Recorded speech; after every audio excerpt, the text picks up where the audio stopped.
What's up, y'all?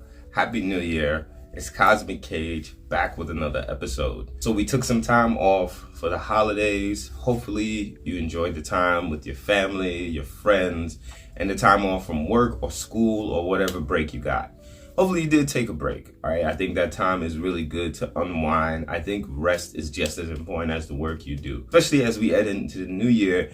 We all have these goals and things that we want to accomplish. We all know we label these our New Year's resolution. So it's fresh in our head when it's a top of the new year. And I think it's very important that we set realistic expectations and goals so that we're not crushed or defeated every year when it comes to these New Year's resolutions. You don't rise to the level of your goals, you fall to the levels of your systems. So you have to set things in place that effectively help you on a regular basis get closer to your goals. And in the meantime, you also have to understand that not every year is going to be the year that you crush these goals. You can use that year to learn some things. You can use that year to network. There's so many things to accomplish in these goals. So just because you don't make it into your New Year goals doesn't mean it was a failed year.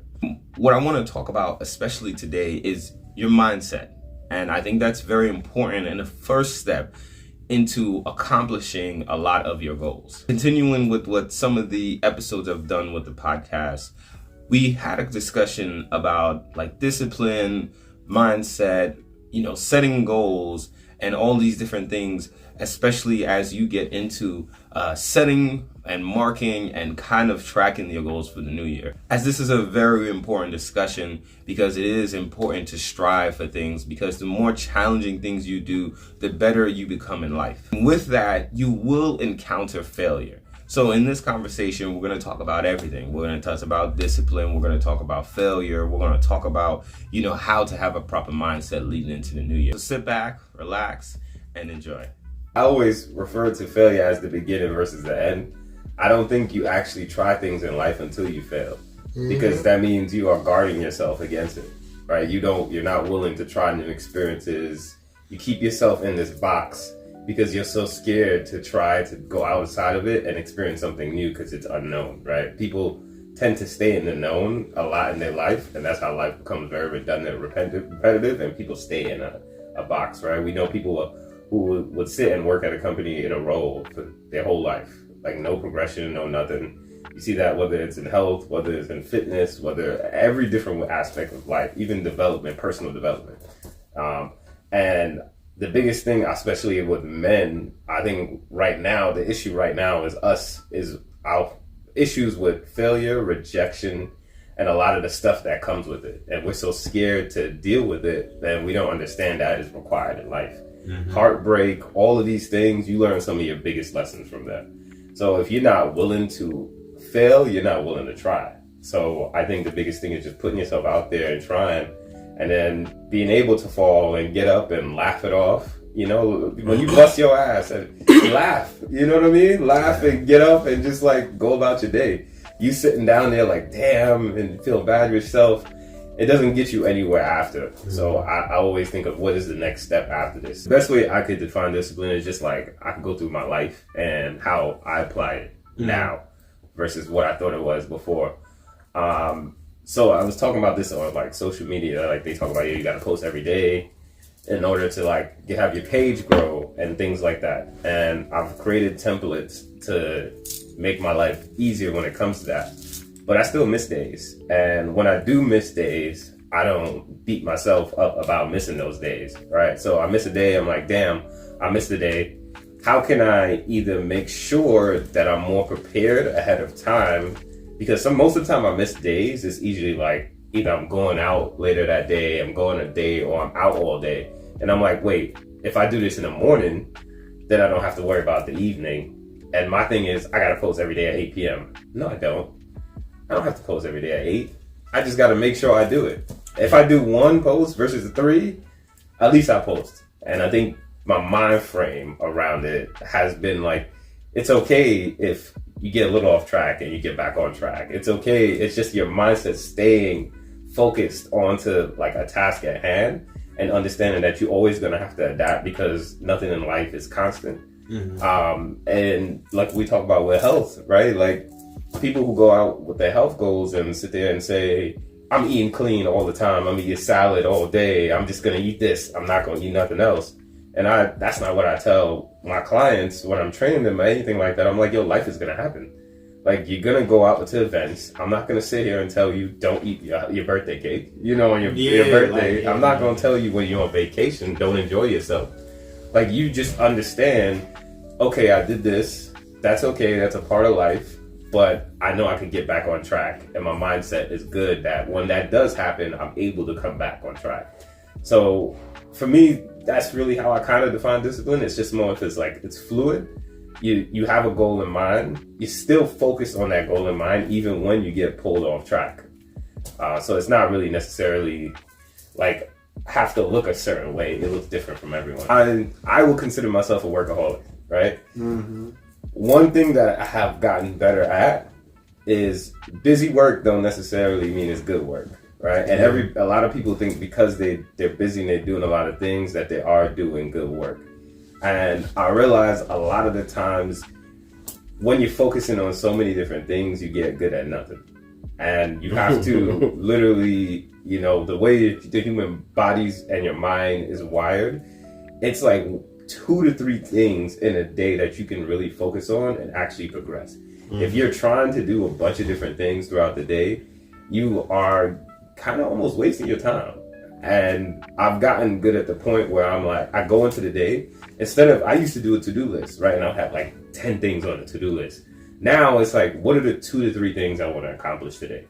And if I do these things, it's a successful day. Anything else I do on top of it is a plus. Mm-hmm. And I've switched my mindset on that so much. I use a calendar now because I'm like, all right, I'd rather be organized and like think of like, it's not even about like, oh, I'm doing this for an hour.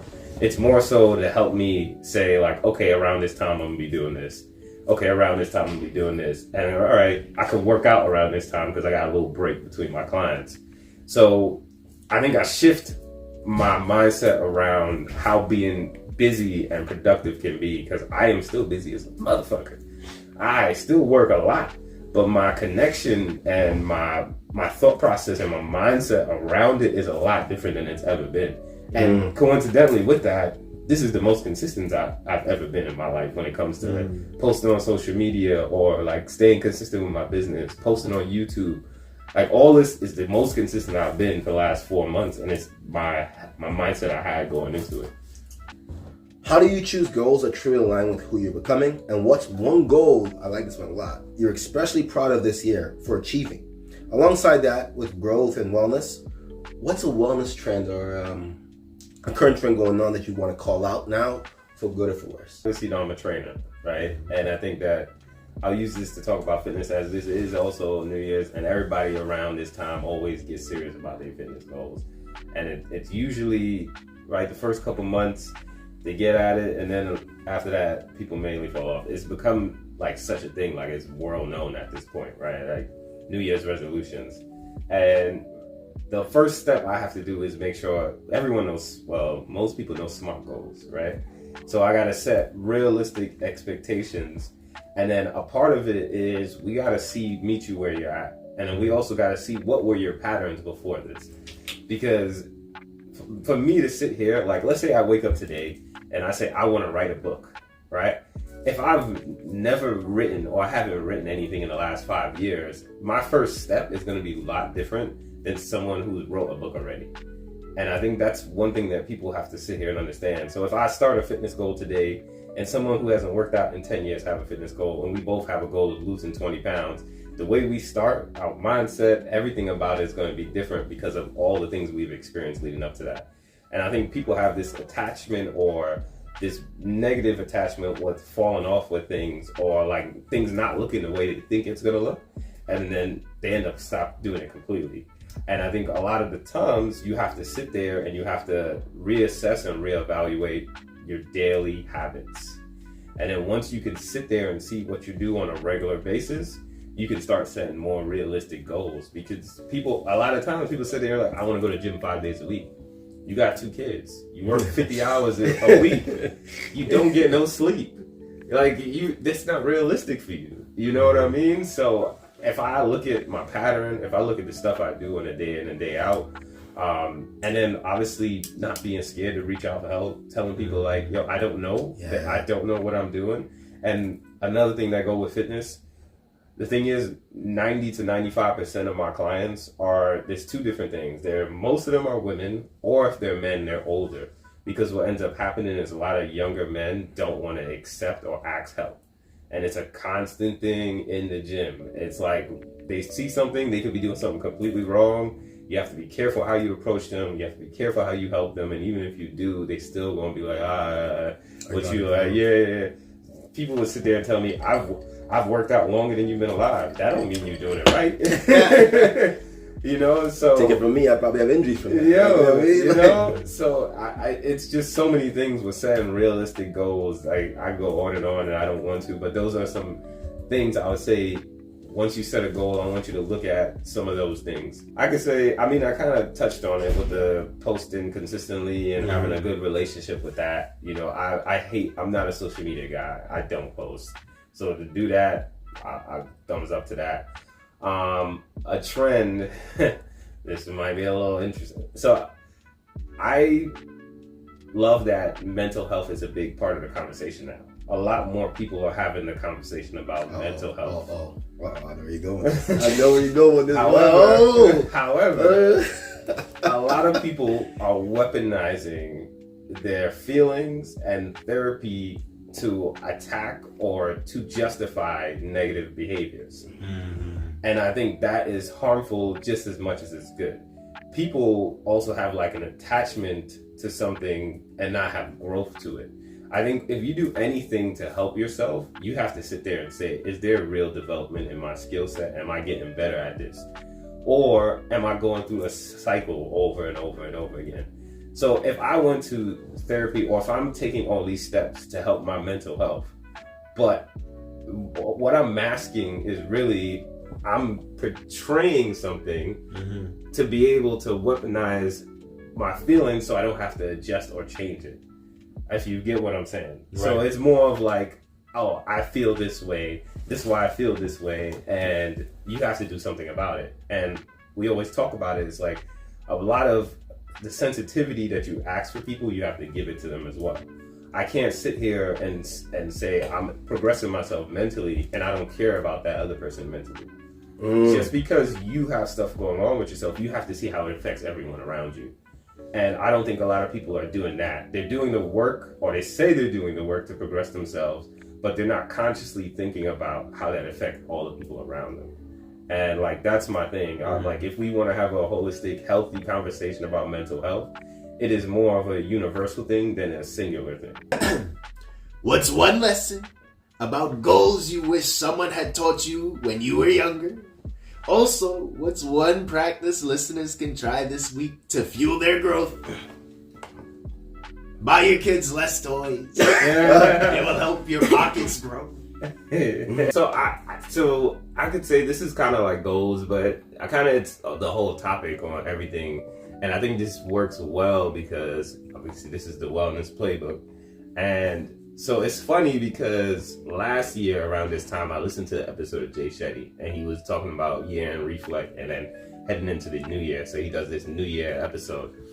And he had this point that I've like, it stuck with me ever since. And he was like, yo, when you develop in a team, right?